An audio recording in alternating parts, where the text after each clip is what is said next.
Did you see the size of the Steam Deck compared to the other things, by the way? Oh, it's huge. Have you seen those comparisons, Kyle? I have, The one that got me was the comparison of the PS Vita to the Steam Deck, and I'm like, Jesus Christ. It's like comparing, like, me to someone who's, like, a weightlifter. There's no contest here. What the f*** happened? Like...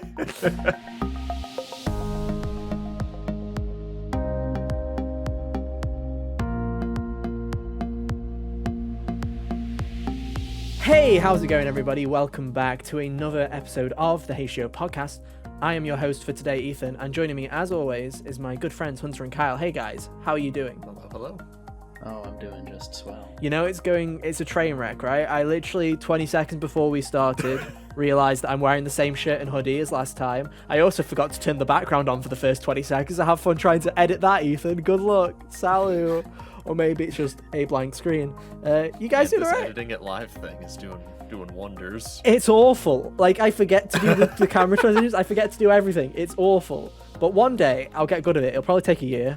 So, hey, look forward to year Just 4. like one day, we'll get the news for the week before we record the podcast instead of the day after for the week comes out. Yeah, one day we'll actually get the news and then not be stomped by Sony or Microsoft because, you know, if consolidation is killing anybody, it's our podcast because the news keeps happening on a Tuesday. I mean, come on, what's with that? Didn't this week come out like right after it was the literally episode went as live? the episode It was the same minute. It was the same minute. It was 6 p.m. UK time. Both announcements went live. And some of you chose this podcast, and I'm very grateful to the 12 of you that did. But everybody else was too busy with Bungie. To the point where I did, for the first time ever, I did another tweet an hour later saying, hey guys, now that the Bungie thing's happened, please watch our episode. Don't ruin the metrics. Oh man. Yeah, I'm really hoping that doesn't happen again this week. Nintendo, please don't start Direct acquisitions, or direct or anything. We can only hope. And then we can speculate on the Nintendo Direct for our 100th episode. No, because there's nothing I love more than a bit of speculation, Kyle. There's nothing more. What will Splatoon 3 be? Will it be a third Splatoon? We can only guess. I hope it's a kart racer. Yeah, you can only hope. If only they followed the Naughty Dog. It's a card-based strategy game. You know? Right, okay, I had a dream about this. This is a really random tangent. I had a dream last night where I was thinking about video games, and the dumbest thought came into my head. You know how everyone keeps calling Mario Kart 9 Nintendo Kart, because they keep thinking that all of these Nintendo characters are going to be in it, right? Yeah. In my head, it was just, it was like one of those stupid things that Ethan just says in his head. I'm like, why do we call it Nintendo Kart? Shouldn't we be calling it Smash Team Racing? And then I was like, so good. Gigabrain. Like, I was like, Smash Team Racing. No one's ever, like, why do we call it Nintendo Kart? So from now on, I'm officially tubbing Mario Kart 9 Smash Team Racing until we get an official announcement. I mean, even if there's an official announcement, that's probably the better thing to call it. Honestly though, you've got all these people. What are they going to call it? Mario Kart 9? Of course. Honestly, Smash Team Racing's where it's at. That's what I'm calling it from now on. It's a better clickbait headline as well, guys. So come on, jump aboard and give me credit and some of the revenue. That'd be great. But welcome back to the show. We occasionally talk about video games. You can find us on podcast services or on YouTube by searching for Hot Gamers Only. And who knows what we'll talk about this week? Shall we talk about the news that happened as we uploaded our last episode? Yeah, talk about an anticlimax too, because like 30 minutes before or whatever. Well, I was reading this all on my break at work. I was feeding the information, Yeah, I got because first it started with, they're saying that there's going to be some kind of Sony news coming, and then I scroll down 2 more segments, and it's like, it was Bungie. I'm like, man, that's boring. The more I think about it, not news. the more I think about it, I'm like, news. It's a smart play. It's a smart play, but at the same time, I think we all hate consolidation here, but we do love a bit. Yes. We were like, it could have been more fun. Everyone was joking about the Activision one where people were like, will Call of Duty now be good? Will they actually release Spyro and Crash from the dead IP dungeon again? And here we were just like, I don't know about you, Hunter. My mind instantly went to Capcom. I don't know why, but when I heard big news was coming, I was like, "Is it Capcom?" Because that's just That'd be instantly where I wild. went to. A bunch of people I saw were like, "Oh, Square Enix is Yeah, what they that was want the big one I PlayStation saw. to acquire for some reason." I'm like, I don't, and I would not like for either of those to happen. I wish they would stay as they were. You see, to me, Square would be crazy, but I also just don't believe it. I also realized I haven't been writing timestamps, so we're just gonna write them in our timesheet. But yeah, when I think of Square Enix, I'm like, yes, there's Final Fantasy, but it's like I don't know if because Final Fantasy's big, right? But everything else, I'm like, does Sony really want Kingdom Hearts? Because God, that's like a legal hoopla where it's like Yeah, that not is a lot of only legal like I know nonsense. they're all buddy because of Spider-Man and stuff like that in Marvel games. But it seems like too much of a hoopla, and then you've got all their smaller projects where I'm like, yeah, I'm sure they would care, but it's weird. To me, it was going to be Capcom. Balan Wonderworld. Balan Wonderworld. I mean, who doesn't want that IP, dude? That's just I right mean- for the picking. Capcom would have been a wild one too, Mhm. just as far as a lot of their IP are pretty linked to PlayStation. As far as like, Resident Evil 2 is one of the most thought about PS1 games, and so It'd also forth. just be to me that I want to be. I know we're gonna get into the Bungie thing in a minute, and we do not like consolidation on this podcast. We very much made that clear last week. But now let's just talk about the what ifs and that would be a good move if we were pro consolidation. Yeah, it's just fun to think about. It's fun to think about. It's fun to just bounce these ideas back and forth. But if Sony is moving to this PC and console future, Capcom would have been a great pick because Monster Hunter is huge on both PlayStation and on PC. Whereas, like, to me, it's like Xbox, if they bought Capcom, which would also probably be a good investment for Xbox, don't get any fucking ideas, Phil. I know you watch this podcast. You're one of the three people that was like, dude, that would be the one that breaks me. I would have to get an Xbox if it meant I had to play Devil May Cry there. Yeah. But it's like, to me, it was like, Xbox, you lose a huge chunk of the market. That's the problem, right? Is a lot of Capcom stuff isn't really tied to Xbox, whereas Call of Duty was tied to Xbox, even though it kind of moved to PlayStation now and PlayStation was more dominant. It had its roots at Xbox, and a lot of Activision stuff fits well with Xbox. Whereas, like, Capcom, how much of Resident Evil's player base is on PlayStation, and how much of Monster Hunter is? Monster Hunter World was huge on PlayStation, right? And I could PC be as wrong, well. but I think Street Fighter V might have been exclusive to Yeah, it was PlayStation console for- exclusive. Yeah. So there's that too. So there's a lot of it. So it's like, to me, that's where I instantly went to. I'm also still yours is Capcom, mine is Sega. If Microsoft somehow gets a hold of Sega, I'm like, oh god, I don't want to play a Persona on an Xbox. And as far as like the one that I would be okay with, just because they're not on the table right now anyway, is if either of them, if they acquire Konami's IP or their games division or whatever, just so that, Castlevania and Silent Hill and Metal Gear can see the light of day again. See, I'd be pleased with that. Here's why. That'd be nice. Here's why I don't think you'll ever see someone buy Konami, and that's because they have IP. They don't have developers. Their development side is basically dead. There is no one's going to pay outrageous money just for Metal Gear because the creator is out. It's like if you want something that's quality like Metal Gear, go to Kojima.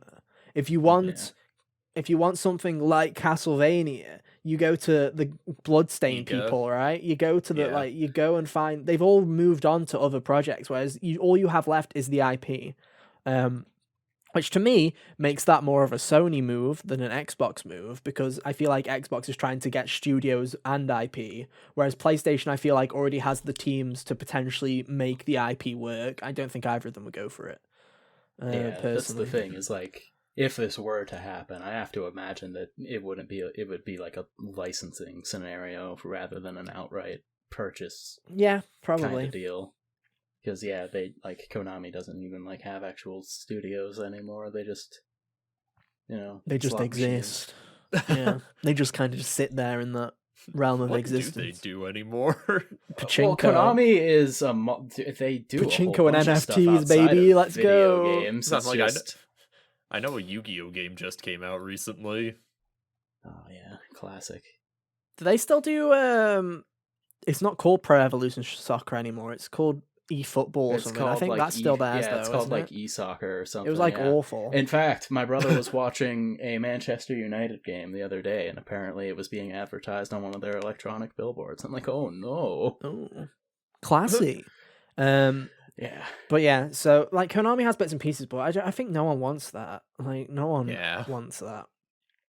I feel like Capcom is the next one. I don't want to say it, but if someone does get acquired, it's probably going to be Capcom next. And I don't know how that would go, or whether. Well, I don't want this to happen because we can talk about it, right? Bungie is an interesting one because I love how everybody is going on this back and forth of, oh, see, Sony's doing acquisitions as well. And I'm like, these are two very different acquisitions.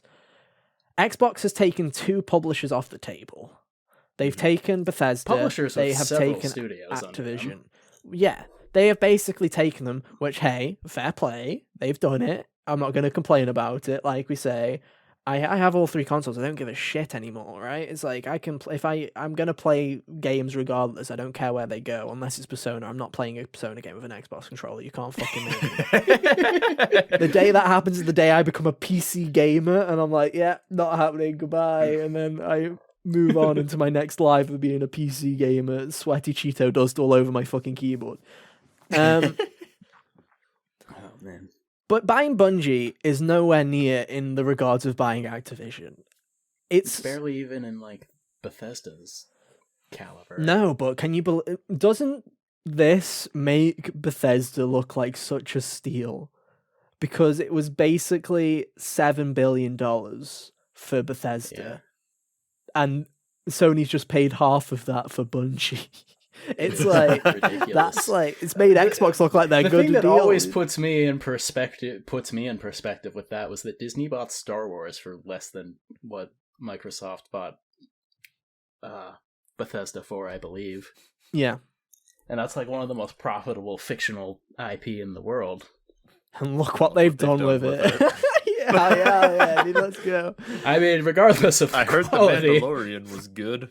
My favorite part Regardless is of the everything's the quality, it just made Mandalorian. them- That's my favorite part. Is the Book of Boba Fett tried for 4 episodes, and then they were like, "Ah, screw it, it's just the Mandalorian." And then the next 2 episodes were just Mandalorian episodes, and everyone was like, "Oh, the show's good now." And I'm like, "It's because It's just The Mandalorian again. It's because they just took the first 2 episodes of season 3 of The Mandalorian and just slapped Boba Fett's logo on it, and they're like, "There we go, done. Pedro Pascal's here. Let's go, move on."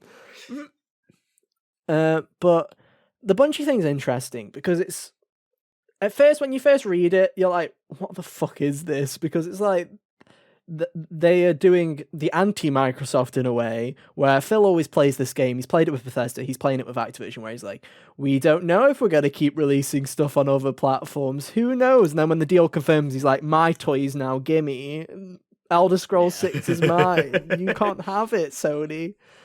And then it's very weird that Sony is basically the beautiful irony of Xbox taking Crash and Sony then taking the creators of Halo in the span of a week is kind of crazy to me. But the fact that they took them and then went, no, Destiny's staying multi-platform, and everything that they do is staying multi-platform to the point where they're not even classed as a PlayStation studio. They are kind of... The hierarchy of it is Sony owns PlayStation, and then Bungie is like separate to that. It's very weird how they're doing it. Yeah, that is peculiar. But I also feel like that'll stay that way until it doesn't.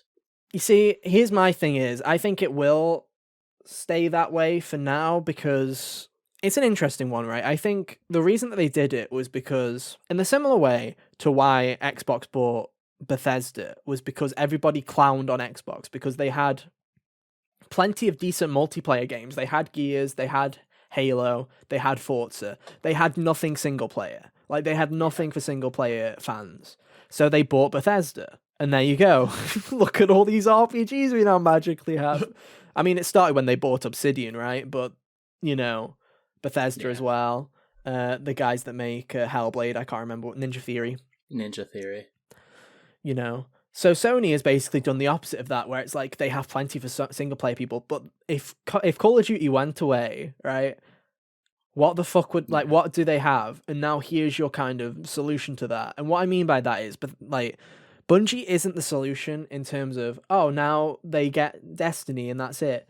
But Bungie basically has made what I like to consider the second biggest game as a service that's ever been. The first one's Fortnite, obviously. And then I feel Warzone is on the edge of being second, but Destiny's been doing it longer. Yeah.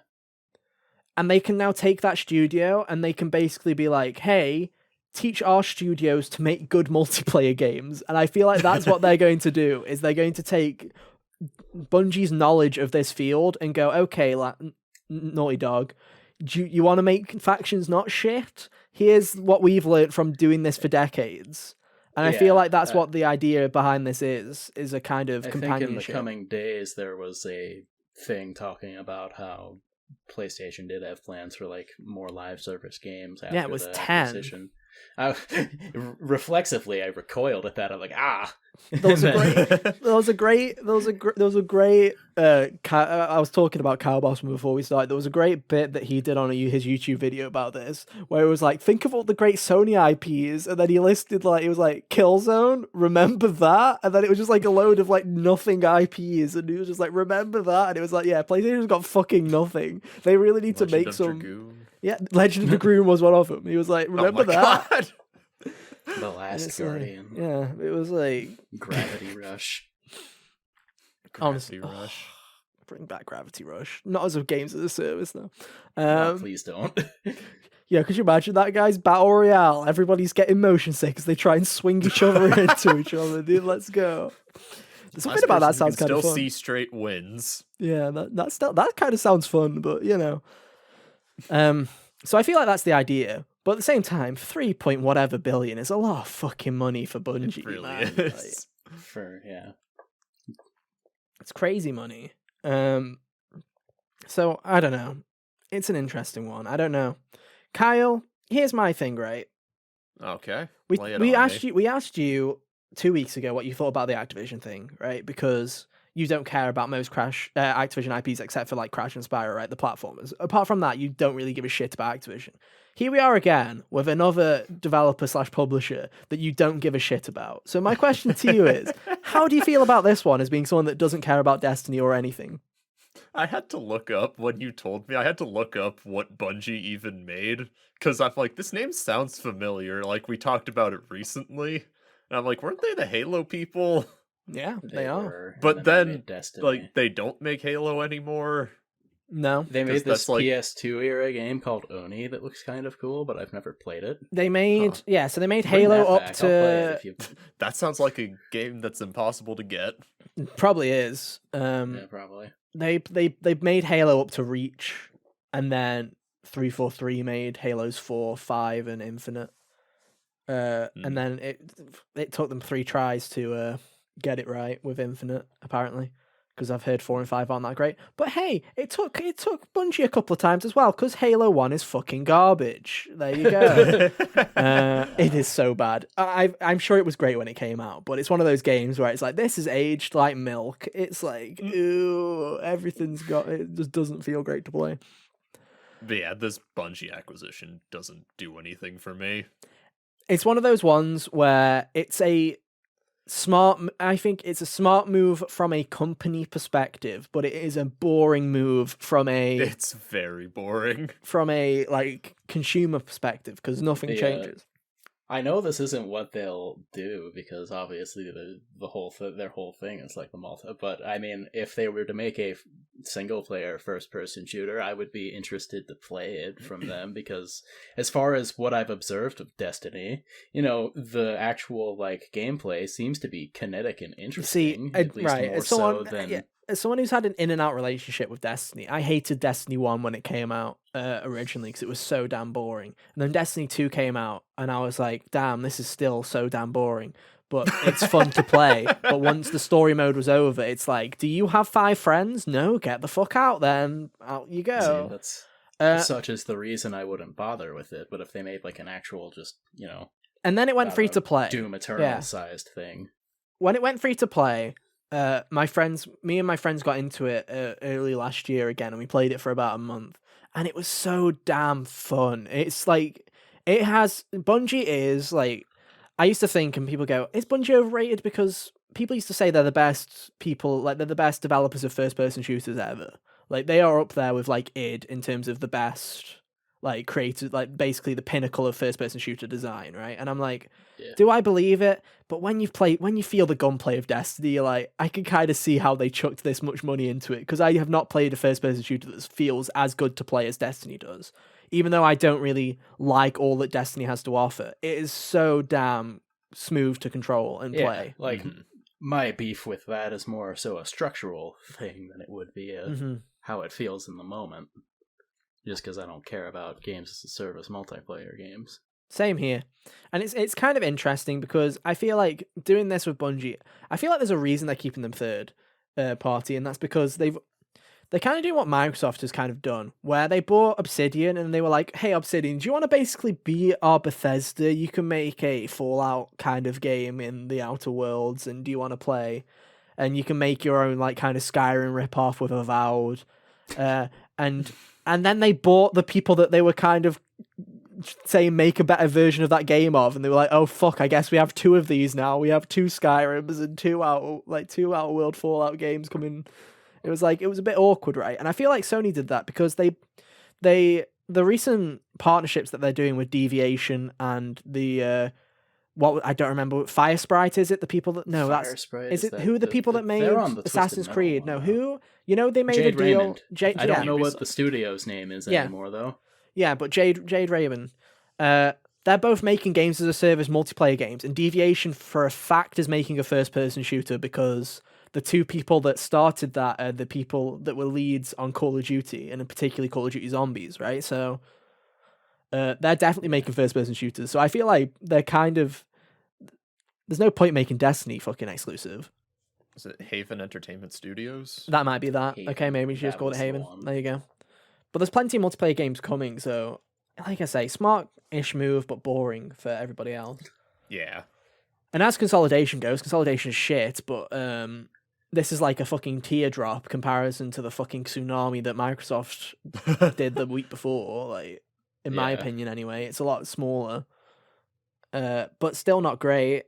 And I do feel we are getting to that point where the dystopian future where you make 3 PR people angry and suddenly no one gets review copies anymore. Yeah, basically. Well, not even that, right? It's just like having everything under... You're basically getting the Disney and the Warner Bros. Of the gaming industry with Sony and Microsoft. And I feel like that's where it's... And Nintendo's just being kooky Nintendo in the corner. Illumination. Yeah, like, genuinely, they are like the Universal Studios where they just sit in the corner and everybody forgets that they're like one of the big three. Because like Universal's like that, where people are like, Universal is no one ever really discusses them, but then they're like, yeah, we have the Minions and shit. We just make like millions by doing fuck all, and Nintendo is kind of in that position where they just make millions by doing fuck all. It's like we made this thing that boomers like. And no one's gonna buy Nintendo because literally they could be like, here's $600 billion, Nintendo. And Nintendo's like, I think we're just gonna keep making Mario, guys. Like, bye. Yeah. Like, I don't know. To me, it's all weird, dude. All I've learned from this, like this whole experience, is my God, I fucking hate console fanboys. Like, genuinely, God, they're the worst, man. They are bad at money, but God, fucking PlayStation fanboys. They're awful. And Xbox fanboys, dude. I have genuinely, my new rule is I just block them if I see them on Twitter. Like, if I see you have a blue profile picture or a green profile picture or spout utter fucking nonsense, I literally am like, I don't even mute. I used to mute because I was like, out of sight, out of mind, they'll never show up again. Now I want the fuckers to know that I have blocked them. So it's like, if there's ever a day where they come across me, about sending a message. It is exactly, Hunter, exactly. Because the amount of fuckers I've seen recently, like I can refresh my Twitter, and Twitter knows that I am doing this because they keep bringing them to my fucking timeline. Where they're like, we heard you hate people. Do you want to fucking do it? And it's like, you want more? Like, sometimes I just look at it. It's like, yeah, do you want more? And I'm like, no, I don't want to see fucking Timmy number 68 go like, oh yeah, guys, PlayStation's taking the W by buying Bungie. And I'm like, fuck off. I don't care. I genuinely don't care. And I don't get what's the point of console fanboyism in 2022? It's this annoyingly short-sighted, like, people only seeing it as wins and losses for whatever reason. It's dumb. I hope you know that they don't care about you.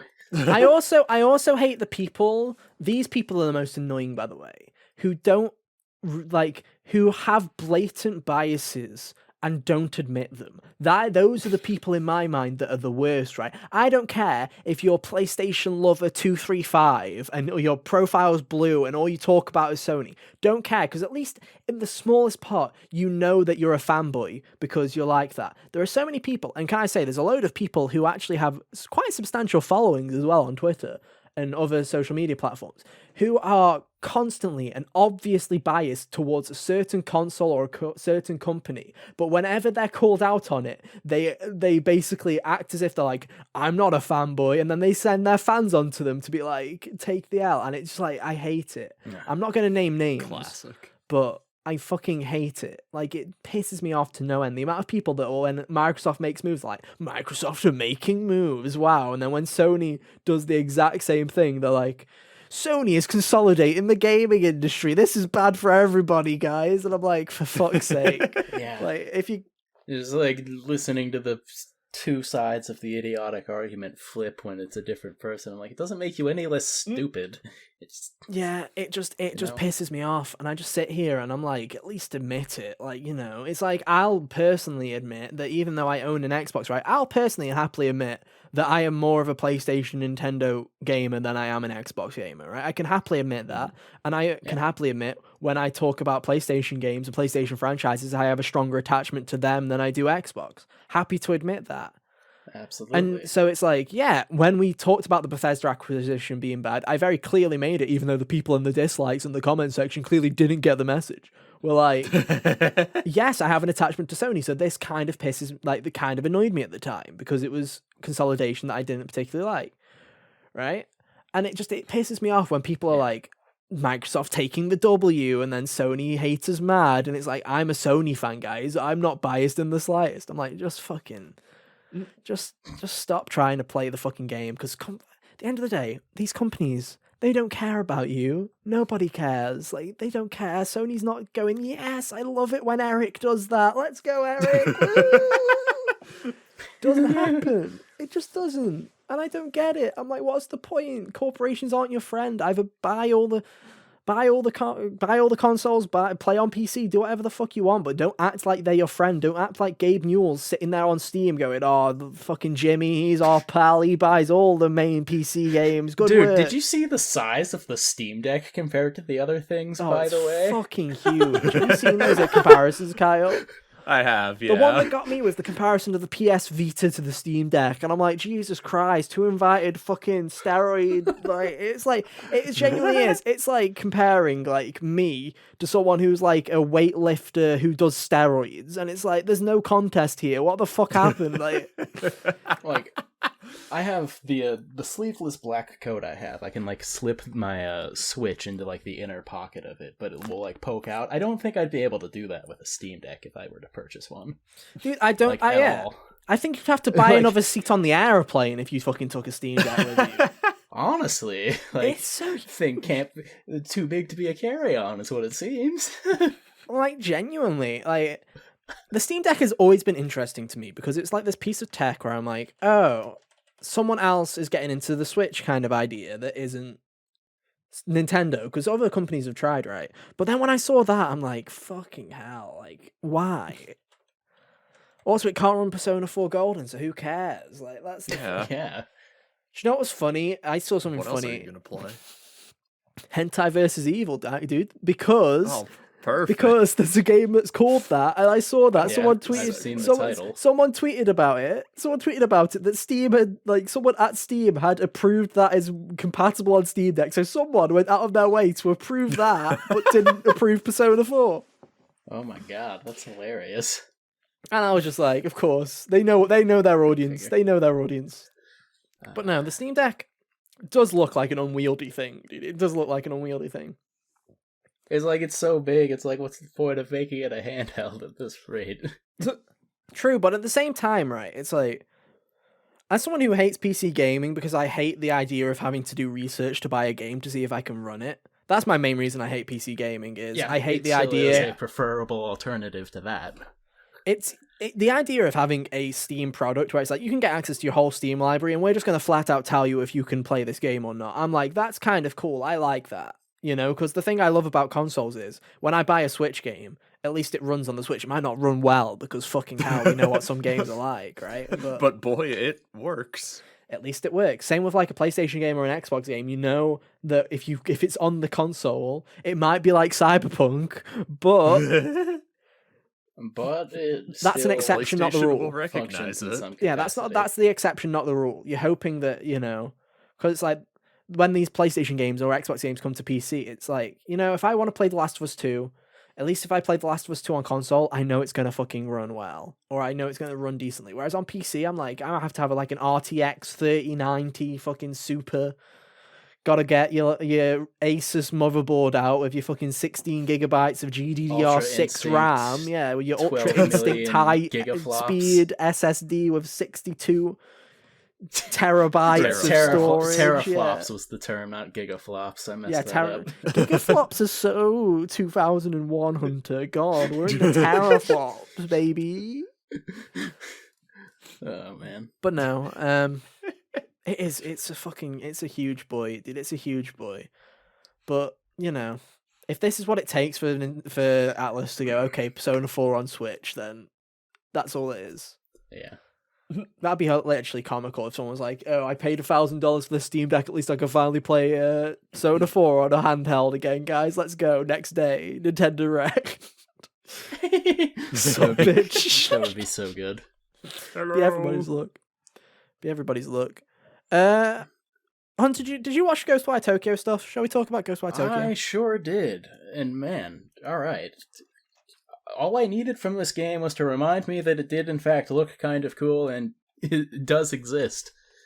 It does. I forgot it existed.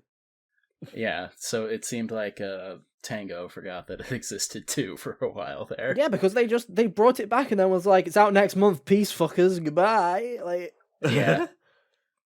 But anyhow, like the action in this game looks fun and kinetic in a lot of ways. Like, it seems, I don't know, similar in a way to Deathloop as far as like the magic abilities go or whatever, but I don't know. These ones are more striking to me.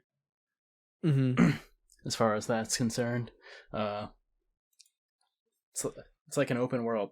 It's a kind of sandbox looking game, which I guess I could have assumed from before, but didn't actually have any confirmation on that. Yeah, it's an interesting one. Because I saw there was a load of articles and stuff like that. Basically, it just released and they were like, this again, how we were talking about how Square Enix, I don't know if this was on the podcast or if this was pre-podcast, how they basically dump everything out in March that they don't care about because they're like, end of physical, goodbye, see you next time. Wasn't that this episode we talked about that? Yeah, I just can't remember if it was either in this episode or it was in the pre-show before when we were just talking. I don't remember if this is actually in it or not. I'm sure we probably mentioned it on show at least once, because I feel like we talked about this. Yeah, but I don't know. We bully Square Enix so much, I can't keep track. We do it on and off podcast, so that's how we can't tell anymore. Like I say, I can't tell if that was that before we started, or I'm looking at the timestamps. I'm like, we didn't bring that up during Bungie, so I'm like, it must have been pre-show. But I feel like this is also Xbox doing that, where they're just like, we have this requirement to publish this on PlayStation first, so let's just fucking release it within a month and get it going. They don't care that much because they're like, oh, we could just get an extra boost on Game Pass. They are literally going, okay, guys, so it's coming out. It's coming out in March. It's March 15th. I feel like that's the day. The 25th. I'm pretty sure it 25th. comes out the same day as Kirby. I knew there was a 5 in it, but I just took a gander. But yeah, so it's like, they're just like, March 25th, guys, it's coming out, have fun. They're basically just writing in their book, right? March 25th, 2023 Game Pass release. There we go. That's what matters. We'll do some hype again then. Which the same, I'm sure they'll do that with Deathloop in July or August when it's coming to Game Pass in September. But It does look cool. I like how apparently it was the Evil Within 3 before they decided to do something fun. I think that's interesting. Right, yeah. Where they were like, That yeah, we is- were doing an Evil Within 3 and then we decided to, just kind of let loose. Let's just have some fun with it. And then this is what I hope kinda they didn't happened. totally kill the idea of an Evil Within 3. I'd like to see another one of those, but it's cool that this... Shinji Mikami's mind seems to spin off all sorts of extra things. Resident Evil spawned a number of spin-offs that turned into their own thing. Yeah, like Kirby. Like Kirby, And Devil yes. May Cry. I knew I was gonna say Devil May Cry, but I was like, it's like it's one of those bits of it. It's like one of those fun facts that aren't fun. You know what I mean? Yeah, Like, it's one of those things of trivia that sometimes shocks me when people don't know any. it's one of those Oh, did you yeah. know gamings where it's like, seriously, did you not know that? Like, come on. Like, it's like missing no. It's like if anyone tries to make you surprised with missing no, you're like, fuck off. Like, get out. Like I mention it casually every now and then to people, and they'll be like, "Wait, what?" And I'll be like, "Oh, I figured this was just common knowledge at this point." Yeah. But alas, it's not. So now, are you going to pick this up, Hunter? Is there going to be one? Yeah, that you're gonna I pick up? am. Well, I'm going to looks pick up fun Kirby, so we'll enough. have a fun episode Yeah, so there. we'll have a double whammy of a podcast for then. It's But- Doom and Animal Crossing all over again. It's also in that week that happened as well. It's Oh my like, god! That's It's the week divine after. providence. Yeah, it's like, we're back at it again. Except I've never played a Kirby game before, so there's no like nostalgia. Amusingly, it's also Nintendo and a Bethesda studio. It is Damn. exactly.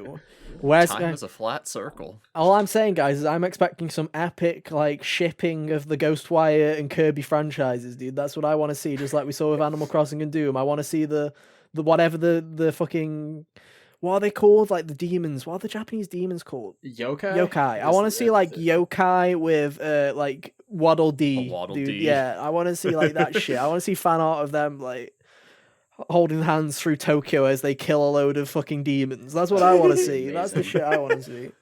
That would be a lot of fun. The traversal, like moving around in the area, in the world, looks like it'll be interesting enough as well. Yeah. You see, I'm looking at the gameplay. I'm like, that's cool, but they're still calling it in all the press and stuff like that. They're still calling it a horror experience, and I'm like, It doesn't look like it's that's what I think they're doing. I think they're showing all the action and fun stuff, and then I think you're gonna fucking play the game, and they're gonna make you fucking shit yourself, and that's why I'm like, I don't trust you. I don't trust you. I feel like they're gonna hide the really creepy shit. I mean, to be fair, yeah, it does look like they're keeping things close to the chest because, like, in this 20-minute gameplay thing, I feel like the enemy types I saw were like the same 5 or so, and I hope there's more than that, considering they've got a lot to work with cool, like, Japanese urban legends and just yokai monsters in general. It kind of seems like the opposite of Deathloop. And what I mean by that is I know we saw a lot of Deathloop, so take that out of account. Sure but did. even if you count the first couple of times, like take the first 2 or 3 trailers of Deathloop, don't take all 26 of them out, like into this. Just take the first 3. I feel like we saw nearly all of Deathloop in the first 2 or 3 trailers. Like I feel like we saw each of the 4 levels at least a small bit, and I feel like we saw most of the premise. Whereas with this, I feel like everything that they've taken is probably from like the first hour or 2. So it is kind of interesting how they're going about it. Maybe there is this big, when it's the Evil Within devs, right? There could very well be this very interesting halfway point twist or thing that happens, or maybe it's a completely different game, and this is all just like a bit of a bait in terms of the first couple of hours. It would be really funny if it did. Like, it would be funny because the Evil Within 2 structurally it was like a kind of sandboxy horror game, and I feel like it betrayed the experience in a way because a lot of the monsters that you were encountering in like the open-ended levels were easy to just kind of turn the other way and walk away from. You had these couple of big ones that would like harass you as like little overworld bosses, but those were also pretty easy to avoid if you just stepped backwards. Yeah. So if they actually managed to make that kind of thing but better, and I think maybe leaning into the action a little bit more in this particular case would help that. If they manage to do that, I'd be down for it. I'm certainly excited to It'll be see an how it investigation. Last Bethesda game on a PlayStation console. Yeah. We'll see how it goes. I'm hoping it's good.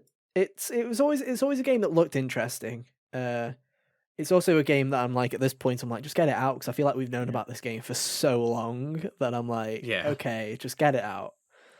Man shoots finger guns for one of his powers. I've got to buy it. True. Very, very true. Do we want to move on? Shall we talk about what we've been playing? I feel like we can do that. Shall we do that?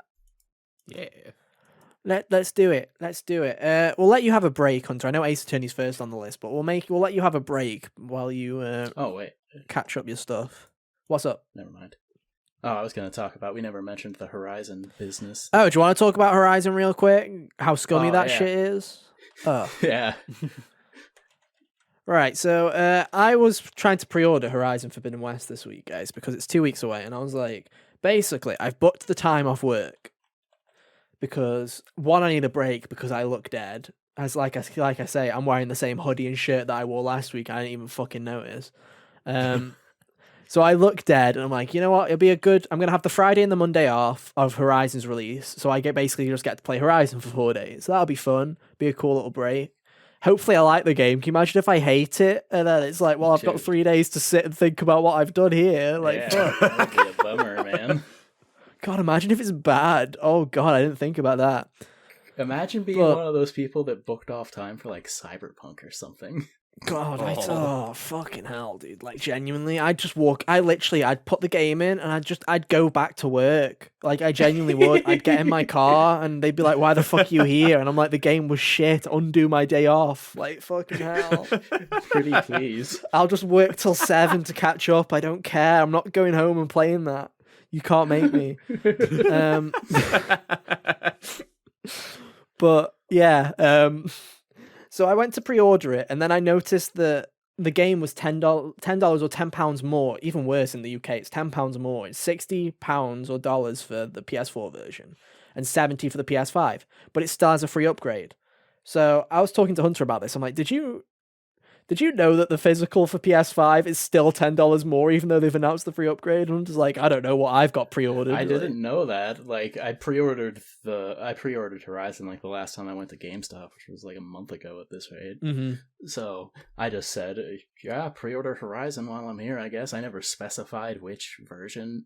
The people at the store see me enough to know that I've purchased PS5 games, so they probably marked me down for the PS5 version. Yeah. So I guess I'm just gonna eat $10 that I didn't need to, but who cares, I guess. Yeah. So my thing was I was like, okay, you know, I obviously want the PS5 version, but I'm not gonna buy the PS5. I'm not paying £10 more for a fucking box that's white instead of blue. But at the same time, I don't want the blue box because I'm a fucking lunatic. So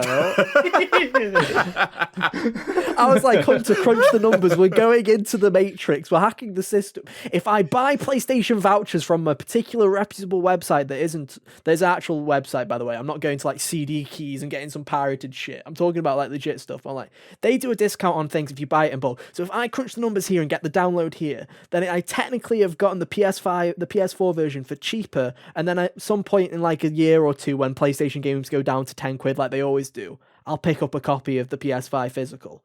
Bingo, gonna do it. So then I go onto my PS5 with my wallet codes, feeling like an absolute baller, right? And I'm like, Horizon Forbidden West. It shows the £70 version. I'm like, go fuck yourself. Let me go and buy the PS4 version real quick. It's not on the PS5. They have fucking hidden the PS4 version because they know fuckers are going to do this. So they've hidden it as if to say that it's only £70. And they've renamed it, Hunter, to say Horizon Forbidden West, PS5 and PS4. So... Oh, jeez.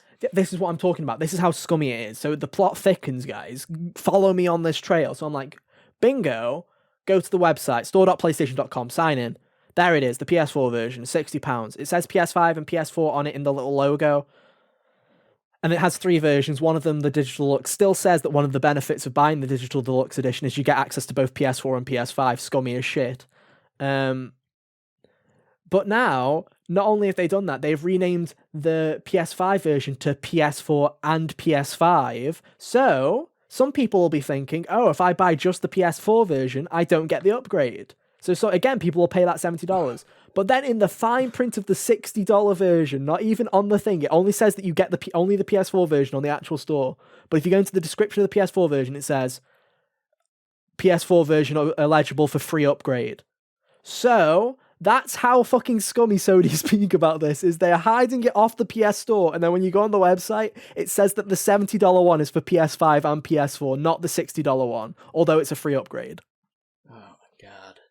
Dude. And here I was having a panic attack because I bought the PS4 version. I'm like, wait, am I not eligible for the PS5 upgrade? Even though Jim Ryan said I fucking am. And I'm just sitting here like, what is this? It's hard to take Jim Ryan's word at face value sometimes, though, to be fair. I'm just like, what is this though, right? I know we clowned. You can go back to August 2020 or whenever the fuck it was, and we all clowned on smart delivery and like, what's PlayStation gonna have, dumb delivery? It sure yes, is dumb. they have dumb delivery.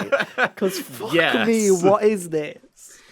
It's literally Herman Hulst and Jim Ryan are sitting there putting their clown makeup on, because what the fuck is this? This is literal dumb delivery.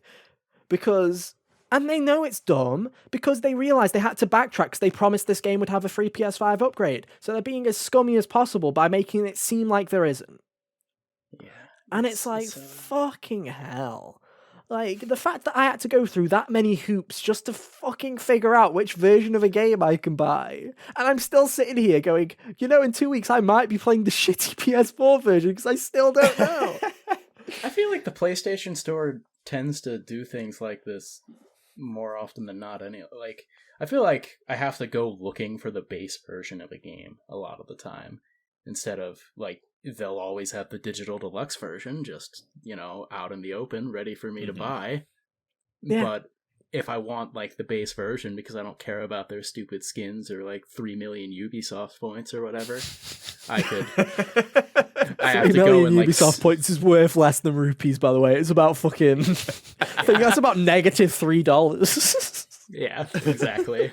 So I have to go and search for that. Yeah. But I think the problem is, right, and this is the really scummy thing, is when you get shit like that, and I know who you're talking about. You're talking about Square Enix. Fuck off, Square Enix. We know this shit. It's like with Final Fantasy VII Remake Integrate, when everyone wanted that, how do we upgrade it? How do we get our copy of the new version of the game? And it's like, most games have like the little 3 box thing, like where you just tick it or whatever and it upgrades it, whereas no, for the first 24 hours Square had hidden theirs behind a fucking search, and then you had to search for the game, then you had to look for the PS5 version of the game, then you had to press the 3 dots on the side and then click the PS4 upgrade to PS5. It was separate to the actual. That was such an ordeal for no reason, and I don't even know why I bothered to deal with it the day that it came out, when I believe it came out a day before like Ratchet and Clank. It did. It came out on the same week. Yeah, neither of us played it for it. It was I didn't so play dumb. it until like later. Yeah, and it's shit like that, right? But at least you can go on that Square Enix, not Sony. This is Sony being actual scum, going, yeah, we're going to try and see how much we can bait $10 extra out of PS5 suckers. And it's so fucking scummy. Because say what you want, right? But like Xbox puts all their shit on Game Pass, right? So it's like, if you spend $60 on an Xbox game, they're like, fuck, why'd you do that? You could have just paid $8 for a month and played it. Like, they're like, they don't care. And when you do buy a game on Xbox, you buy it once. If it has an Xbox Series X version, when you then go and download it on your Series X, it will download that version for you. You don't even have to think about it. Whereas PlayStation's like, oh, I'm sorry, did you read the fucking instruction manual to get your PS5 copy? Even when they have the free upgrades, like, it brings your other version with it every time if you use a disc.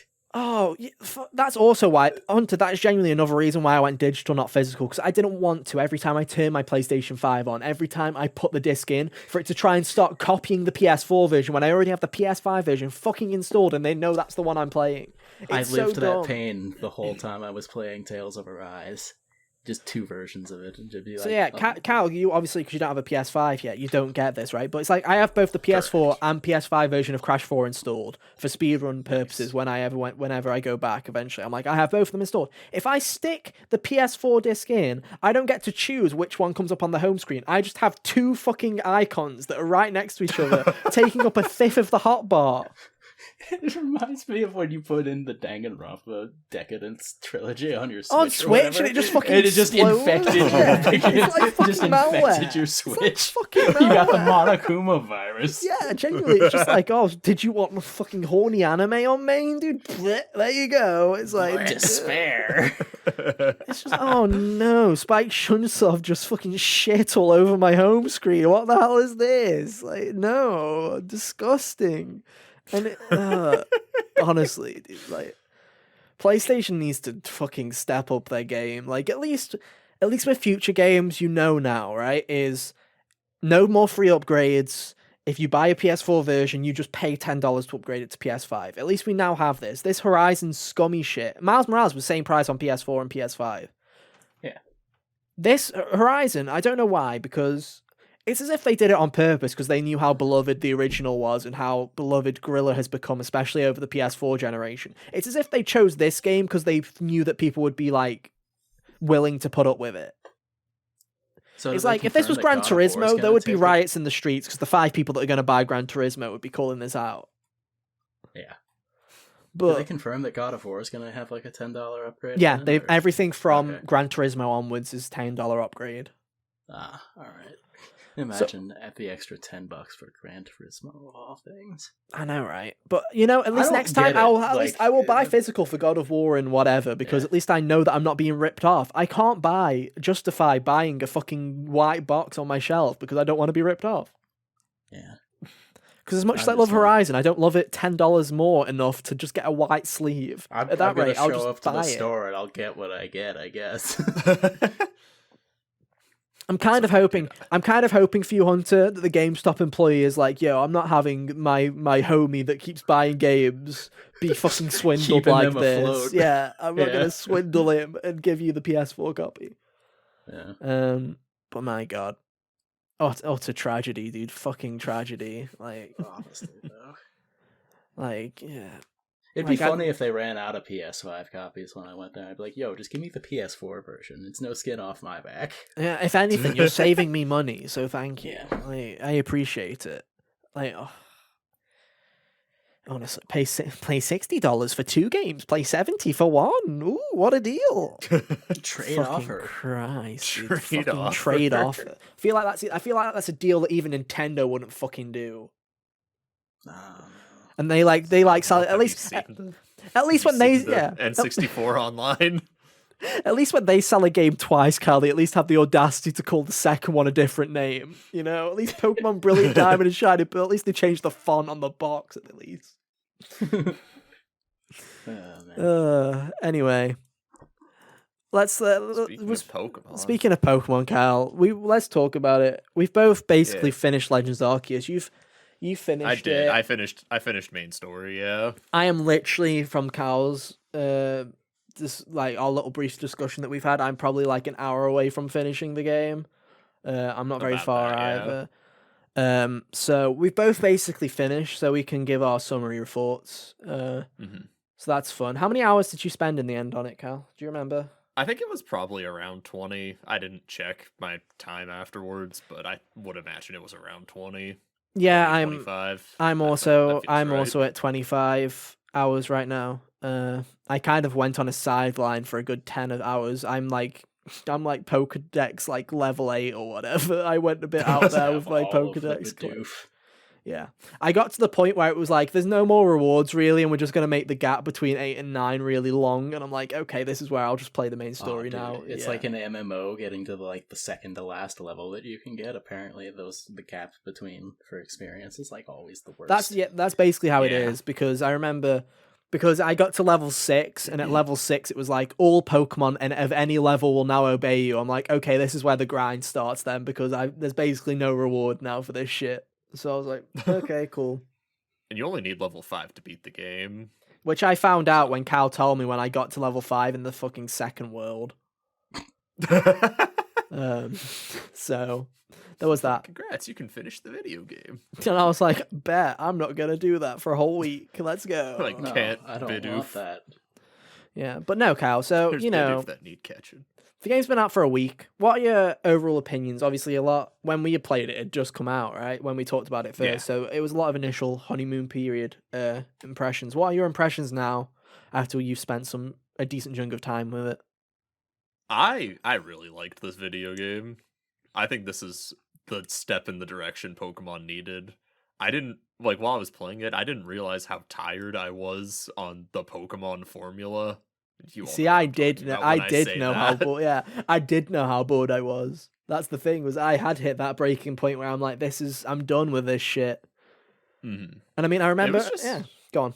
Sorry. I was just gonna say, no, I was gonna continue my thought. I was just Yeah, go saying, for it's just a refreshing change of pace. Just because even with games like Colosseum and Gale of Darkness from back in the day, like those still they had a gimmick catching shadow Pokemon, but it was still like follow the Pokemon formula, just minus the gyms. Yeah.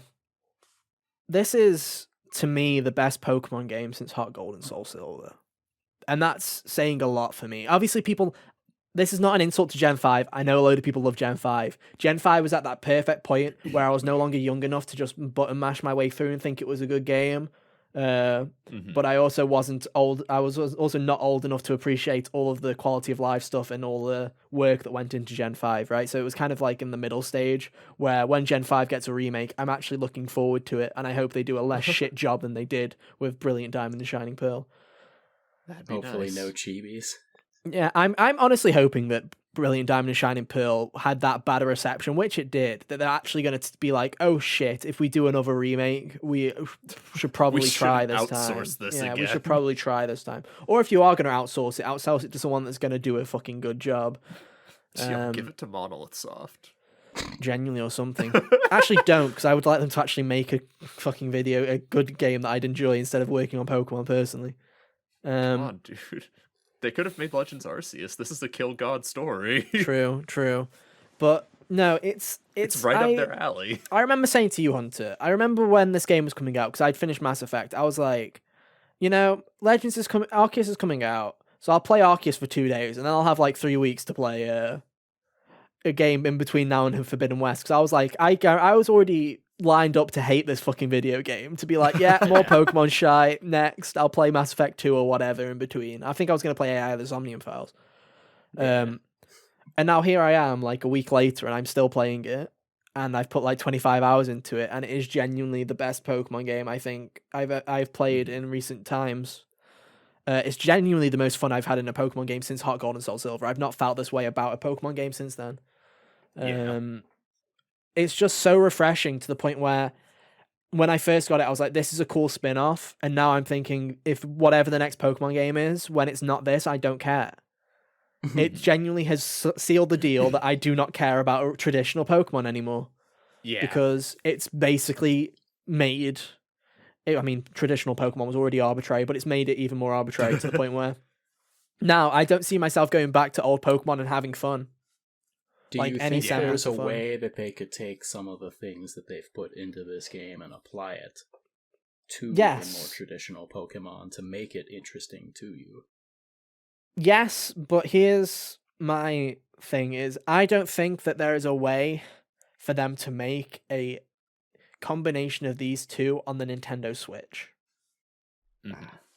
I think that the next Legends game, whatever it is, should be on whatever the successor to the Switch is, and I think that it's 100% possible. I do believe it's 100% possible, but I also it's not just the spice in terms of the variety of gameplay that is what's doing it for me. It's the setting. It's the everything about it. It's not the character interaction is just everything about it. I love being in the past. Like this must have been, right, when people loved Ghost of Tsushima because of its, like, when it had, like, all of its, like, Japanese, like, traditional, like, film kind of style, noir style kind of effects that you could do and all that shit, and people just liked living that way. I just love seeing the Pokemon world in that kind of feudal Japan era. I just like this kind of idea of going back to before the modern day bullshit setting of everybody having trainers and Timmies on the fucking hillside that have got 3 fucking Budoos and are going to come at me every 5 minutes. I'm like, no, don't want that. I just love the idea of having these vast like landscapes that no one has really interacted with, and you just get to interact with.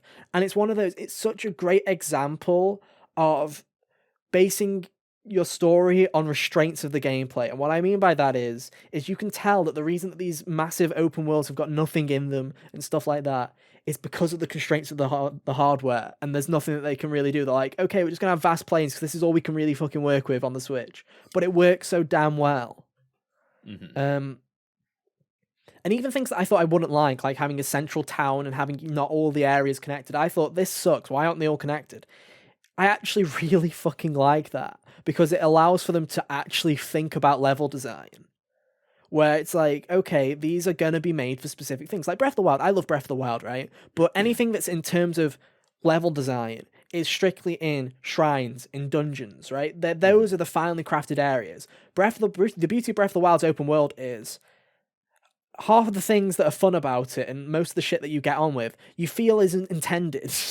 You feel like you're bending the game to your will, not the other way around. Whereas in this game, I'm having fun collecting shit. I'm having fun doing stuff. But at the same time, it all feels like it was meant to be.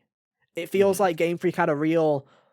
For once in their life, they had a fucking think about what they've done. And they're like, okay, how can we do this? And it's just... Even stuff like... It's even stupid stuff like...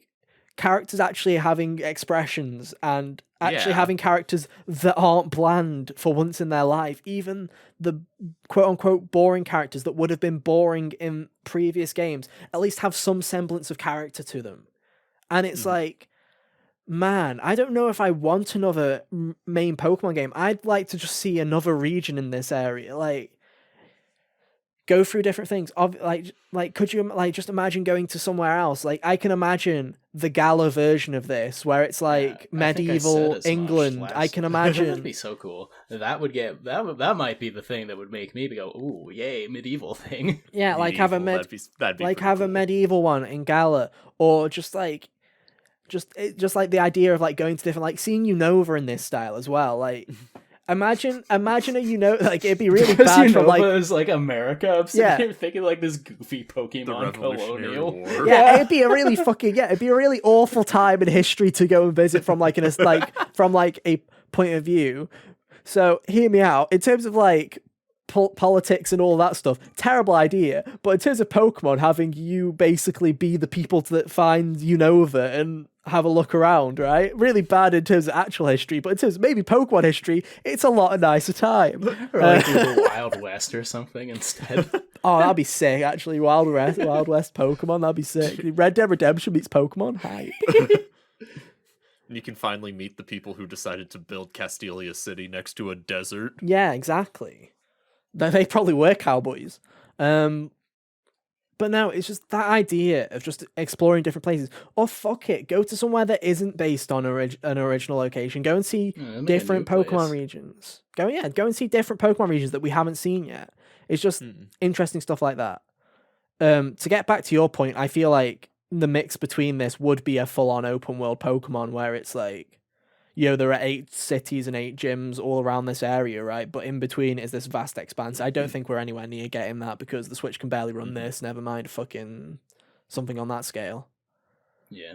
And also at the same time... Go on, Kyle. No, I was just going to say, one thing I always really wanted from a Pokemon game was, like, you've got your 8 gyms, and you can just, like, choose wherever you want to go. Tackle them in whatever order you want, and then have all the gym leaders, like, have teams built to scale to whatever your level is on how many badges you have. Yeah, have it level scale is definitely... Again, that's something that I would want. Down the same path every time. Yeah, 100%. That's definitely something I'd want from that as well. But again, it's one of those things where it's like...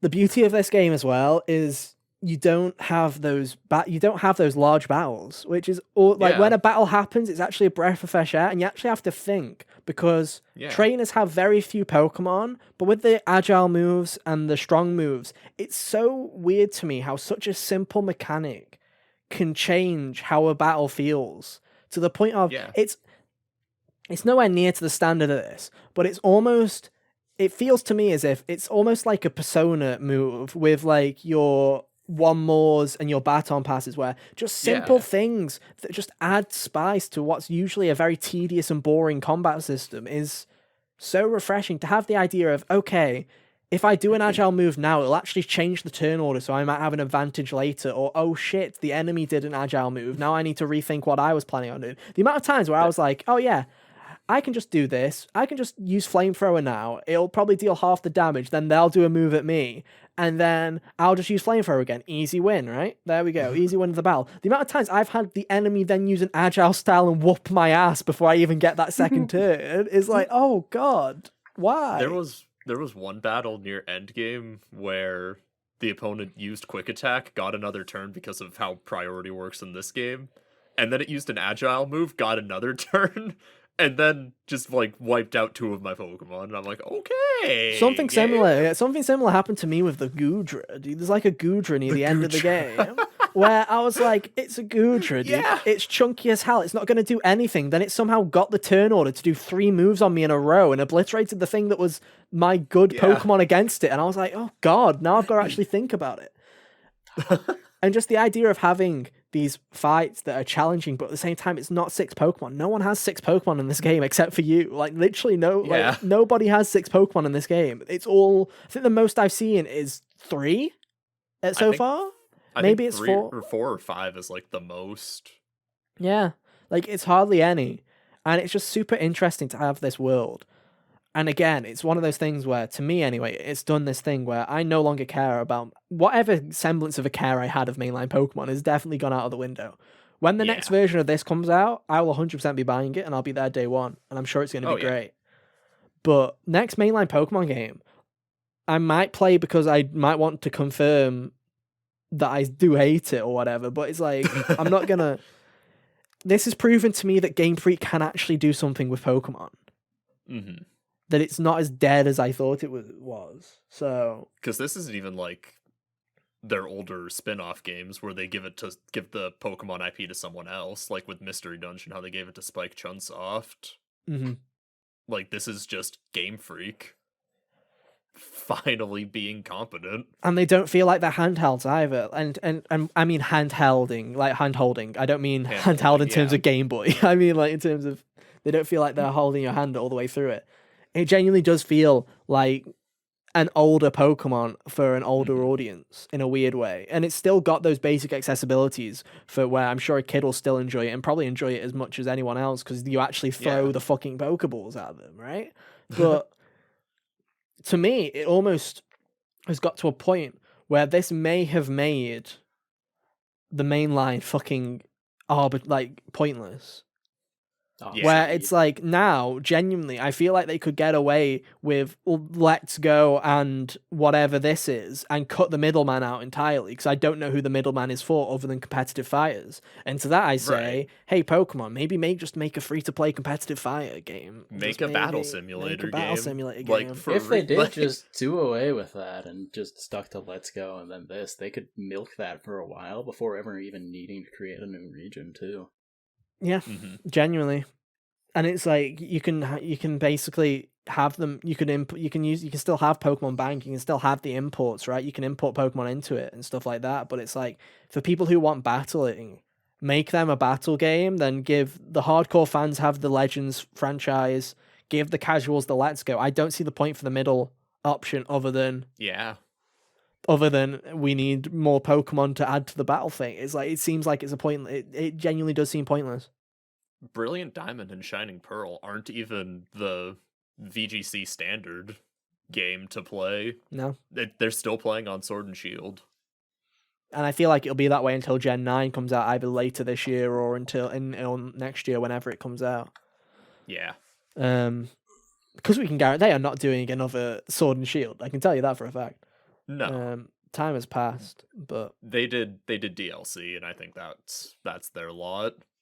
But no, I am genuinely surprised about how much I liked a Pokemon game. I did not see this coming. Like I literally can go back 3 weeks ago to the fantasy draft, and I was like, "Yeah, really, Cal, you gotta pick Legends Arceus.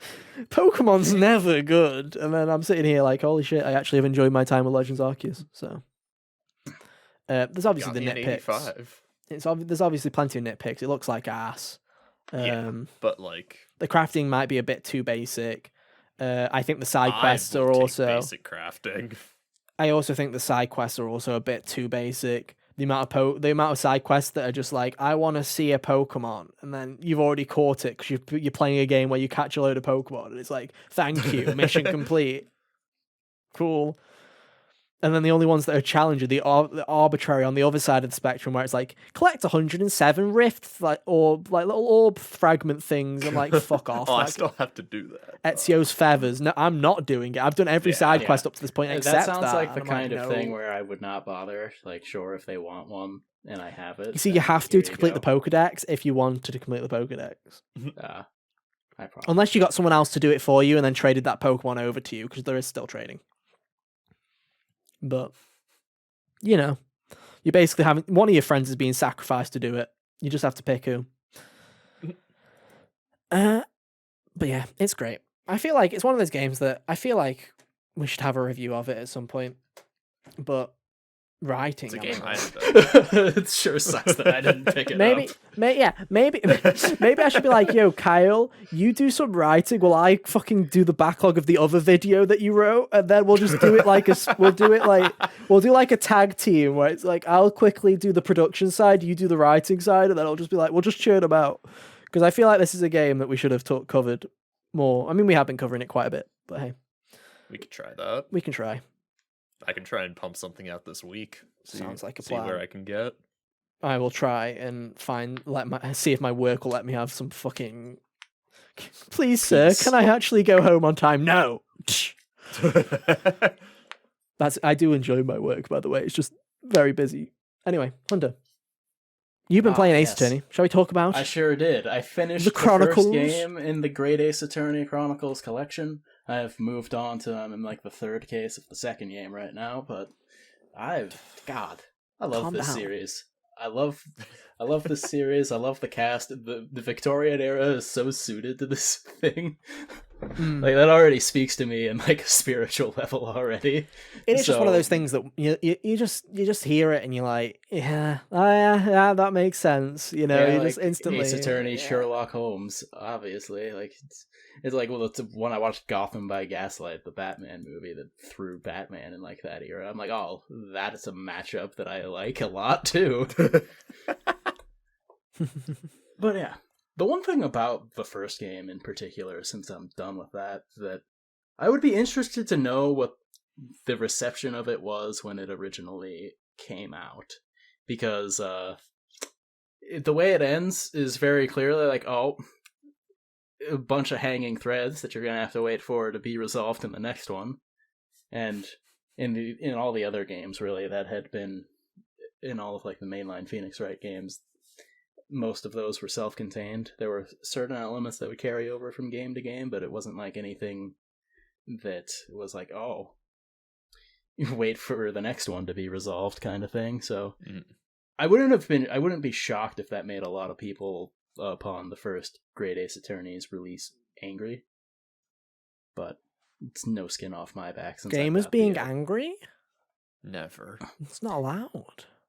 But since I've got like the collection here, I'm not really too dismayed since I just moved on after a day of just letting that sit. But I need to get into Ace Attorney. I do. It's one of those. Yeah, you liked Danganronpa, and I believe this. Dude, I love better. Danganronpa, dude. I love Danganronpa so much. I love how much I hate Danganronpa. It's so good. I believe that you would actually like this in a way that's not this. I actually do peculiar. like Danganronpa. I do actually like. I have it. It has its flaws. He likes two of them. I like two of the. Yeah. To be fair, 2 is also growing on me. Because it's playing 2 that I don't like. I've been watching people play through 2, and I'm surprisingly enjoying it, because I'm like, I don't have to control it. This is fun watching people go through the train wreck of the story. But no, I know I'd enjoy Ace Attorney. Yeah. It's just... I think that it's on sale on PlayStation right now. I might have to get into it. Yeah, the like Phoenix Wright trilogy goes on sale pretty frequently for like $15 a lot. Mm-hmm. But yeah, and I've really enjoyed these. My friends that I talk to that they are oftentimes baffled by my ability to figure out mysteries in games. Like, when I played Somnium Files, I was talking to one of them and just sending my madman theories to him because he had already played it. Mm-hmm. Just to see just for him to be befuddled at how close or far from the mark I would like be. I do with you. Yeah, essentially. Nice. So, because they haven't played this game yet, I've just been keeping a document where I write my madman string theories really? down. You see, that's next For them to level. see That's later. next level. Because you see, I was like that with Persona, but because I was talking to my friend Eamon about it a lot, so I was giving him all my madman theories. Where there's a good point in like the whole of May 2019 or whatever. I was literally every day I was just spamming him with messages of I don't like that, like just like instant garbage thoughts where it's just like you have a comment. Like, as if you were just... If someone was in the room as you were playing it, you just throw them this garbage. I know exactly It might not what you mean mean, anything. because It'd just be like... I'd just, like, send him stuff like, I'd be like, this person's a prick, and just send it. No context. And just like, that's dude, all I keep my opinions on people stay in this document, too. It's not exclusively this factual analysis of things. It is also like, oh, this person's theme song is great. But no, but yeah, I seem to have that talent of just throwing madman predictions and then ending up landing bang on it, and I kind of hate myself for it in a lot of ways. My mom also hates me because I can just like pick up. It's like at Christmas, I just pick up a box and I'm like, it is this, and I open it up and it is. And my mom's like, you're no fun. I'm the same with that with video games. Where it's like Danganronpa 2, I think within the first fucking 5 minutes I guessed what the plot twist was, and I just went to Hunter, I'm like, it's this. Yeah, Sam was really bad at, because you said Sam was in the call with you at the Yeah. time, and he was bad at keeping that close to the chest. Yeah. At least I would have been like, and just not responded beyond that. Interesting theory. It was a Allow me to retort. yeah, it was something. But I'm just terrible with that. But I also do enjoy it because I do just love rambling about things as you go through a video game. It is fun. Yeah, a lot of times, like, I'm not even always bang on. I'm like adjacent to the truth, or to be fair, a lot of times it's like a shotgun method too, where I just throw a million different theories and become attached to the one that happens to be close to being right. But as far as like the way they structure the cases and stuff in just the individual level, I think all of the mysteries there are pretty well constructed. They're wild enough to be like, there's a bit of twist, but you can see how you'd arrive there. Yeah. Kind of thing. The cast is fantastic. It's amusing to me that we've clowned on Herlock Sholmes being the little copyright dodging thing, when he's in the public domain though. Yeah, so that's free. Actually, I did a bit of reading about that. There are a couple of Sherlock Holmes stories that aren't. There's still a copyright on them, and I forget which ones they are now. But is the character in the public domain though? Like, it depends. Is the way it works. Is like, it can't be him in this particular story or a version of it.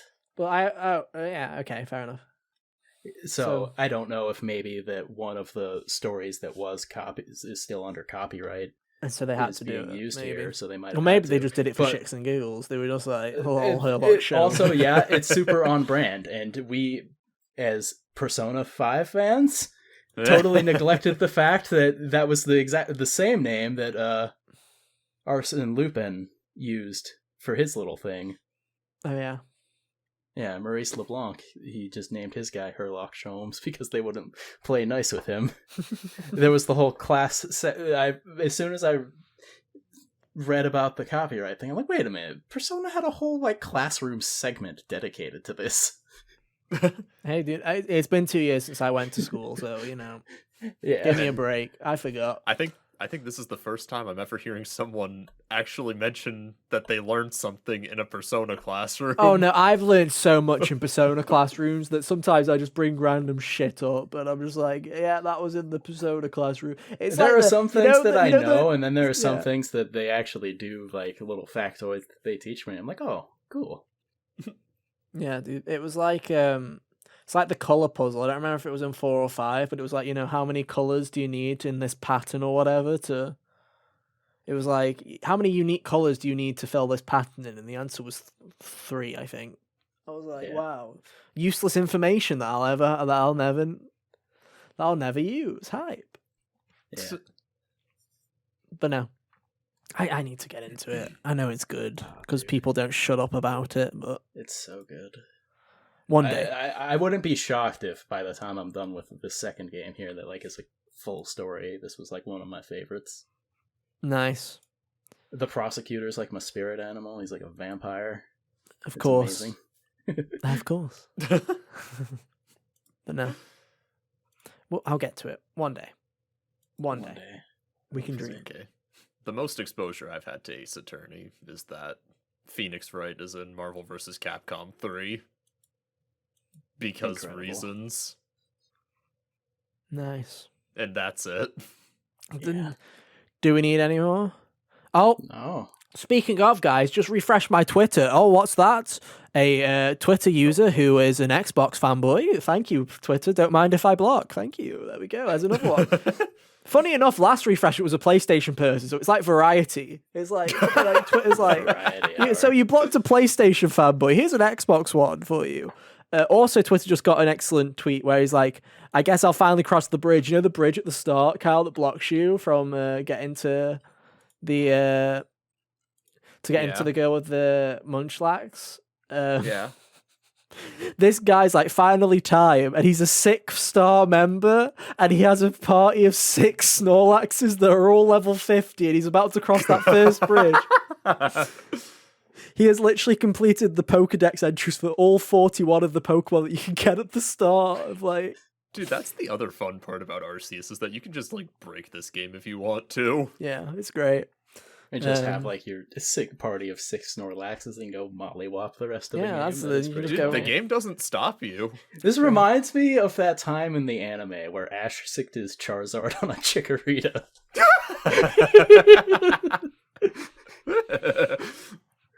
That's this game, but it also does it back to you when you like find a level 50 Rapidash in the first area, and it's like you've got a level 5 right. Bidoof, and you're like, "Fuck, it's overrun." Sorry, Bidoof, you're done for. But yeah, that was funny. Did you want to talk about Strikers, Kyle, or did you want to save that until you've got more of an impression? It's up to you. Yeah, we can save it. Sure. Do you want to hide that one in the bank? We'll hide it in the bank. Yeah. Okay. Stash that away. Sorry, Saving Persona for a later date. Who would have guessed? We never do that. This is an old game. Who cares? Our fan base Apparently does. nobody. It's my like worst performing review. Oh yeah, the review did awful, but the review Damn, did Hunter, what the hell? the review did awful. Listen, man. Yeah. Arcadia Fallen's trucking at like 70 views. So The thing is though, the thing with the spoiler cast for Persona 5 Strikers did well on both podcasts and on YouTube.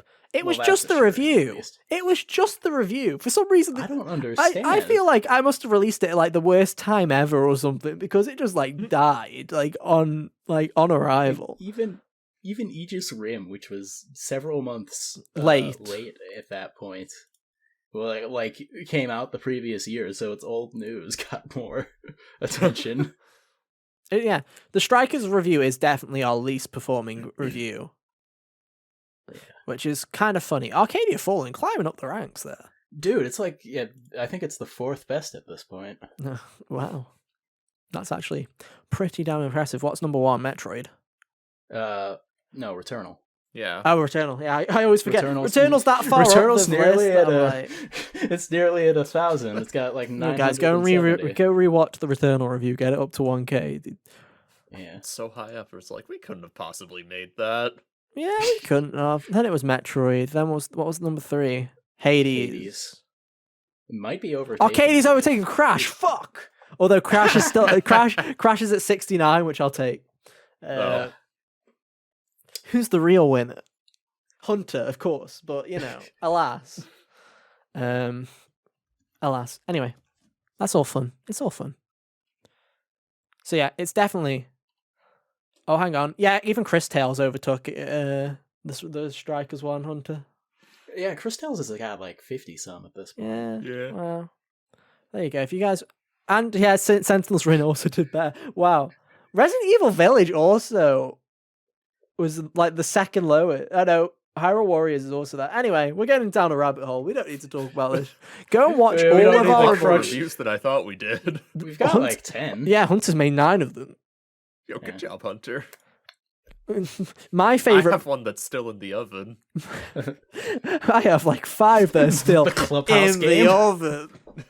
My Life is Strange one is done at some point, not in February, because February is a fucking like death sentence. I'm not sending a Life is It's Strange review out. season, man. It's review. Reviews are in the air. That's like I keep hearing that, and I'm like, oh man, this is funny.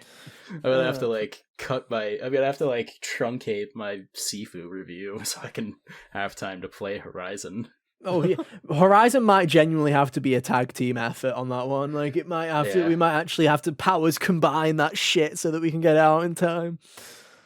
And like Elden Ring, Especially as probably Elden just Ring won't is get literally like a week or 2 after that. It's like, Yeah. make I it don't stop. think like at least with Resident Evil and Returnal, Resident Evil was really short, and Returnal was easy enough to beat in timely fashion. Controversial take there, Hunter. Controversial. I just said timely fashion. I didn't even mean like easy. Even took though me 9 people hours. You're all overlook the bad. You're all difficulty. bad. It took me 9 hours, dude. I died 3 times. What the fuck? Did we play the same game? Did we play the same game, so Returnal fans? Did we? those weren't hard to make reviews for quickly, and but Yeah. like Elden Ring is big. Elden Ring's a Seemingly. big boy. But no, it's been fun. It'll be Elden Ring will be interesting. I might pick up Elden Ring as well. We'll see. Yeah. It is review season after all, and then Kyle can pick up the rear with Triangle Strategy, and then we're good.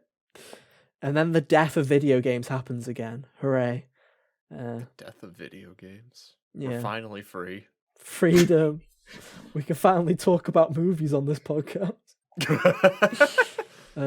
Just like we did last week. Just like we did, yeah. Why not?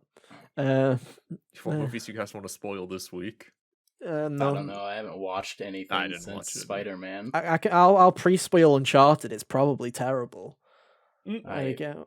would not be shocked. Yeah. You know, I got a free ticket to that. What? If you bought the upgrade to Uncharted within like the first week, they gave you a movie ticket. So basically, either you get the video game for free if you were going to go and watch the movie, or you get to go and watch the movie for free if you were going to go buy the video game. I'm like, fucking brand fair enough. synergy. Yeah. I'm like, fair enough, because I kind of want to play Uncharted 4 again soon, so I just bought it, and it was like, here's your free cinema ticket. I'm like, I forget. Did Oh, you ever God. play My Lost free what? Legacy? me, like, I played Lost Legacy, yeah. It's great. I couldn't recall. Yeah. It's great. I like it. You should play it. It's good. I might one day because I like Chloe. So It's really good. It's like a condensed Uncharted 4. I like it quite a bit. Yeah. But yeah, I guess that's been our show. As always, our links are on screen right now. Well, they took forever to come in. You can find us on your favorite social medias if your favorite social media is Twitter. Go follow us. yeah.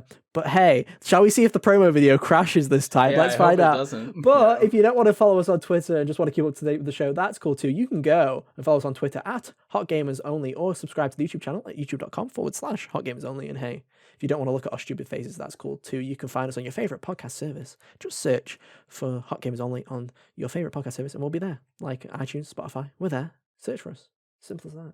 We didn't crash. Hooray! But yeah, that's been our show. Thank you ever so much for hanging out with us this week. Next week, big milestones, episode 100. It's also Valentine's Day, so what tragedy will happen next week? You're going to have to find out. It's a real mystery. It's a real mystery. We don't know. We'll find out. But it's a big one, so make sure you tune in. And then, like Hunter says, then it becomes review season as we have Elden Ring, Horizon, Triangle Strategy. Everyone's going to be playing Babylon's Fall, Hunter. Everyone, we're all playing Everyone it. except for me. Now I'm dragging you into it. There's no way. Like by the time that Triangle Strategy is coming out too soon after Elden Ring and Horizon, I'm not even gonna have one of those done, let alone both. Hey, I'll be there to pick up the slack, dude. It's fine. We'll be there. Yeah. We'll get through it, probably. All we know is Kyle doesn't care and will just be playing Triangle Strategy in the corner, being like, "Yay, fun time." Yeah. But If I feel inclined, I might like jot down some notes for a review. We'll see. we'll see. It'd be more than I do for the review process. I mean, my thing is like I want to finish a game before I review it, and I don't think I'm gonna be able to finish. That's what I do. Mine is I just scream at the fucking screen. I'm like, this is my thought process. Ah! There you go. Yeah, I don't think Triangle Strategy is gonna be a thing I have done in a timely manner. That's what you think. Then you'll binge it in like 20 hours. I mean, it could be fucking short. Who knows? Who knows? I mean, Just a shame that the game's coming out after my vacation. Timely Oh, Manor is also kind of up in the air. Like, what is it? Returnal came out a month. My review for that came out like a month after the game did. who knows? At I don't know least. what a timely manner is. Like, I have no clue. Like, I have no clue when's the best point to cares? release it. Do you guys, if you're still listening at this point, do you guys care when our reviews go up? Would you rather that they come out when the game comes out, or do you like it more when we have a bit of time and you've also played the game and you can see if your opinions match what we think? Because for some reason it seems like our reviews that come out later do better. So I'm like, is that a Sometimes, strat? yeah. Do we just stay out of the original bubble and then post later? Who knows? So I just looked it up. Triangle Strategy comes out the Friday at the end of my vacation. Hell yeah. So, perfect. Perfect. Like, you can roll into the weekend, dude. Roll into that weekend. Dude, maybe I'll take Monday off. Hell Because yeah. I have now you're that I have that Tuesday off actually. There you Now you're go. That's thinking with stonks portals. right Wait, there, dude. hold on. Hold on. Pause. There we go. Pausers. Pauses. There you go. Pausers. That sounds like a plan. But hey, we'll be back same time, same place next week for a very special episode that will probably be filled with tragedy, but we'll see. But you're gonna have to tune in for that one. But until then, have an awesome week. Fingers crossed no news has happened as we release this episode. Fingers crossed. It wouldn't even matter because the topic Yo for guys, next week. can you believe insert company here bought insert developer here? There you go. Now I can just edit that in the last minute if we need it. Perfect. Anyway, You know what? No, let's call our shots. What do you guys think will happen? I What, think this Nintendo will week? I think Nintendo will buy Namco Bandai. I was gonna say I think Nintendo buys themselves a snow cone for doing such a good job. Yeah. But we'll see. Anyway, we're just chatting shit now. We'll let you guys go. Thank you so much for listening. We'll be back next week. Yeah, see you next time. Bye. See ya. Toodaloo.